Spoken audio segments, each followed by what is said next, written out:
This is an advanced risk management video for prop firms. We're going to go over exactly how a beginner should manage their risk and how an advanced trader should manage their risk. Whether you have received payouts or you have not received payouts, this video is for you. We're going to talk about the challenge phase and the funded phase, whether you want big payouts or consistent payouts. And I'm going to tell you the exact framework that I use to come up with the risk that I'm about to tell you, so that you are able to understand risk management the same way that I do in order to get results like these and these. So let's talk about the risk management for prop firms. First, I want to talk about the overall formula that I'm going to show you. And that is going to be that we are going to always take into account the max drawdown that you have available. And then I'm going to give you a ratio that afterwards you're going to divide by the number of trades that you take per week. So we are always going to be dividing the max drawdown available by the ratio that you will be given and the number of trades that you're going to have per week. Now, this is data that you should have. Max drawdown available is always going to be, for example, on a funding takes 50K account, you have max end of day trailing loss of $2,000. That's what you would put in the max drawdown available. And this applies to basically every single prop firm. That's why I did the formula this way. And we're going to start out with challenge accounts. But instead of just telling you the ratios, I do want to say what matters, what comes up with these ratios, and what gives us this tree of information. So first, we're going to talk about skill. Are you a beginner trader or are you an advanced trader? Do you have funded accounts? Have you ever received payouts, or are you just starting out on your funded journey? So skill is going to play a part here. Then it's time. How long do you want to stay in challenges? And let me tell you that with futures prop firms, you never really stay in a challenge for more than 1 month. And we're going to take that into account. And then we have money. We're talking about the money that you have available and the price of a specific prop firm. Now with futures prop firms, it's a little bit cheaper, so therefore money will take into account, and that is going to affect the risk that we're going to use on the challenge accounts. And afterwards, we're going to do the exact same for funded accounts. So not only are you going to be able to pass accounts from the challenge accounts, but you're also going to be able to get payouts through the risk management on the funded accounts. So first, let's start off with a beginner. I recall a beginner as someone that is just starting their prop firm journey, or someone that has never received a payout / even had a funded account. So that is going to be a beginner. And with beginners on time, the only thing that I recommend is you taking your time. A lot of beginners, they come in and they want to make sure that they finally get funded. Oh, I'm a funded trader, 6-figure, 7-figure funded trader. But I want you to take your time, because at the end of the day, prop firms make money when you lose money, and I don't want you to lose money. My goal right here is for you to be able to reduce the amount of liquidity that you give to prop firms. And so with that, for beginners, I recommend you taking your time. And that means that with risk, you're going to do max drawdown divided by the number of trades that you take per week. Because a challenge on futures, because they are cheaper, for example, on funding ticks, if you use code Kimmel, this can go all the way down towards $80 per month. But let me tell you, you should not be renewing the month. Why? Usually the renewal also has an account reset. So therefore, you shouldn't be on a challenge for more than a month just because the renewal includes a reset. So therefore, max drawdown divided by the number of trades per week. So let's say that there's a $2,000 max drawdown and that you take about 4 trades per week. This is going to give you a risk of $500, because like that, with 5R in 1 month, you will be able to pass this prop firm account. So therefore, this is what I would recommend if you are a beginner. This is also going to give you 4 trades that you can lose in a row in order to blow the account. And is that possible? Of course it is.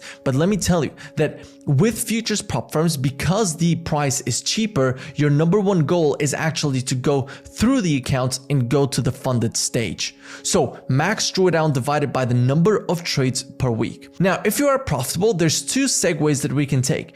You never got funded or payouts, or you already got funded and payouts. So let's talk about if you have a profitable edge, but you never got funded or gotten any payouts. So you can either take your time or you want to get funded faster. In case you want to take your time, time, you're going to use the exact same max drawdown divided by the number of trades per week.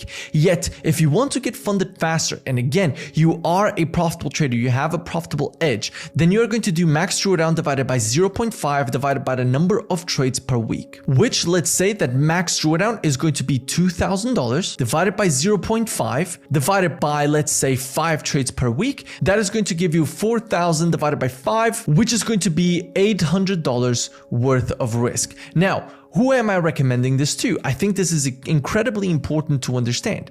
If you are already profitable, because futures prop firms, they're actually very, very different. The challenges are cheaper usually because they're either a little bit harder to pass or a little bit harder to get a payout. So I recommend, if you are a profitable trader, to try to get out of that challenge phase a little bit quicker. So therefore, $2,000 divided by 0.5 divided by 5. So your ratio is going to be 0.5. And obviously the number of trades per week, only you know how much you are taking per week. But if you already got funded and got payouts, then you're either going to take your time or you want to get funded faster. And in that case, if you want to take your time, you're going to do max drawdown divided by 0.8 divided by the number of trades per week. Again, you're going a little bit more conservative, but not too conservative. That is going to make you stuck in a prop firm challenge that long.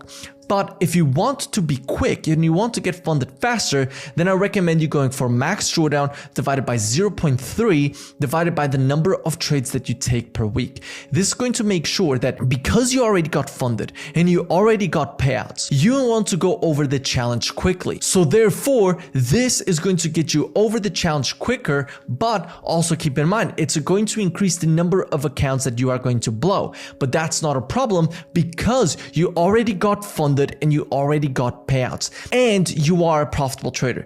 These are incredibly important to keep in mind. If you are a beginner or if you've never received payouts or gotten funded, I recommend you going for max drawdown divided by the number of trades per week, right? But let's say that you have a high income job and you don't really care about $80 or $40, any low amount that futures prop firms ask you for, that's when you can start going aggressive. But most people, they will go a little bit slower just so they start stacking payouts over and over again. They start stacking money before they then scale up. So this is how you go very aggressive. This is how you go not as conservative. This is how you go aggressive. And this is how you go conservative within futures prop firms. And now let's talk about funded accounts. Well, what matters is if you have received payouts and what size of payouts you want to receive. And then last but not least, the number of funded accounts that you have. So how many payouts have you received? What size of future payouts do you want? And how many funded accounts do you have? This is what is incredibly important for you to base yourself off of, because once you're funded, this is what matters. So let's say that you do not have previous payouts and you want bigger payouts. I want you to ask yourself why. The reason is because you're just becoming liquidity for prop firms. Because if you don't have previous payouts and you want that big payout, you're going to be risking so much more, and therefore you're just going to blow the account, go back to the challenge phase, and all of a sudden you're stuck in this cycle of passing the account, blowing the funded, passing the account, blowing the funded, passing the account, or even failing multiple accounts and then blowing up every single time that you get funded. And I don't want you to do that. So if you don't have previous payouts and you want bigger payouts, rethink why and go into wanting consistent payouts.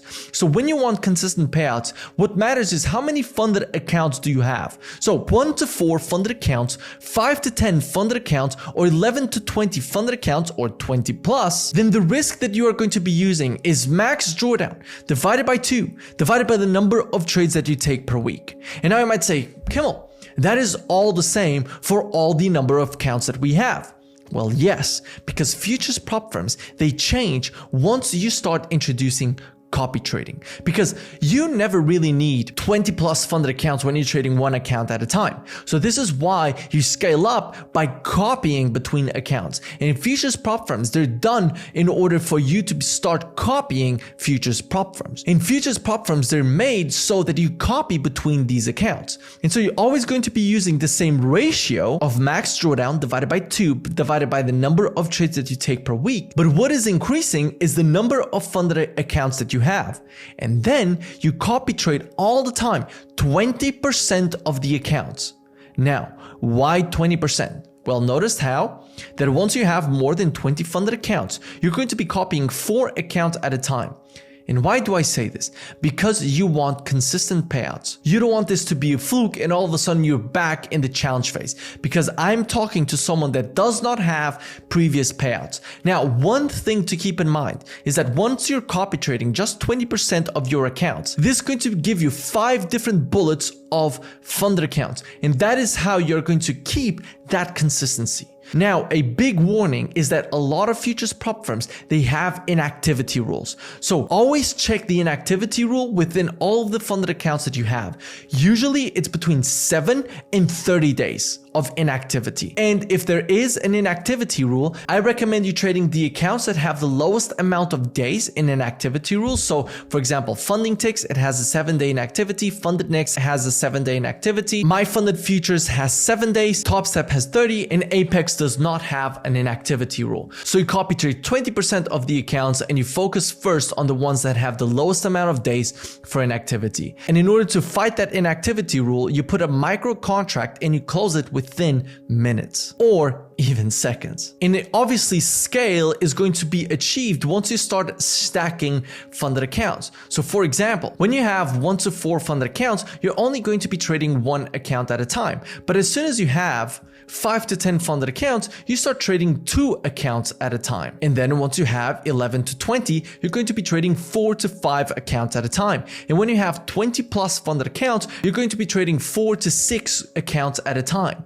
And if you are able to make $1,000 on each account, that's going to be $6,000 that you are going to be locking in with barely no risk, because you'll have 80% of your accounts on standby. Now, if you have previous payouts, this is where everything changes. If you want consistent payouts, depending on the number of funded accounts that you have, you're going to be doing the exact same risk, but you are going to be copy trading more accounts, 30% of your accounts. So if you have 5 to 10 funded accounts, you start stacking more accounts. Now, notice that when you have 1 to 4 funded accounts, you will always stay at 1 funded account at a time. The reason why is because I don't want you to go back to the challenge phase. I want you to be able to lock in those consistent payouts, which is exactly what we are focusing on. We want those consistent payouts all the time. And for that, copy trade 30% of your accounts. But let's say that you want bigger payouts. The number of funded accounts that you have, we're going to use the same exact risk, but we are going to copy trade 50% of the accounts. Because like this, you'll have 2 bullets. But because you want that bigger payout, obviously you need to have more risk. But given the fact that you have more risk, I also don't want you to copy trade 100% of the accounts, because that's only going to give you 1 bullet in order to get that big payout. So personally, what I would do is copy trade only 50% of your accounts. And let's say that you make $1,000 and you're copy trading 50% of your accounts and you have over 20 funded accounts. You just made $10,000 in just 1 day. That is absolutely amazing. And so therefore, the scale is in the copy trading side when we start talking about funded accounts. You don't want to blow 100% of your funded accounts in just a losing streak, in just an emotional day. You definitely want to start, you first want to start getting consistent payouts, and that's when you want to go for those bigger payouts. And if you don't have any previous payouts, then make sure to focus on the consistent payouts first before you ever go into copy trading 30, 40, 50% or even 100% of your accounts. And so now you know how I would approach risk management in challenge accounts and funded accounts. Feel free to change these ratios to something that suits you, but I wanted to show you exactly how I do this and exactly how I've already gotten over 45 million in student funding and over $1 million worth of payouts. All of that inside of Funded Trading Blueprint, where every single day I share a market breakdown so you are never lost in the markets. So not only do you get the information, but you also see how it is applied in front of your eyes every single day. This is where I have live trading sessions, live Q&As, trade breakdowns, market breakdowns every single day. And if that is something that interests you, then it's the second link in the description. We guarantee that you get funded in 90 days. And if that is something that you're looking for, then make sure to fill the questionnaire, and if my team does not reach out, it likely means that right now the spots are filled. So with that, I hope you enjoyed. Make sure to check out Funding Ticks. With code Kimmel, you get up to 50% off on Funding Ticks, and let me know what you think about these ratios in the comment section below. Peace.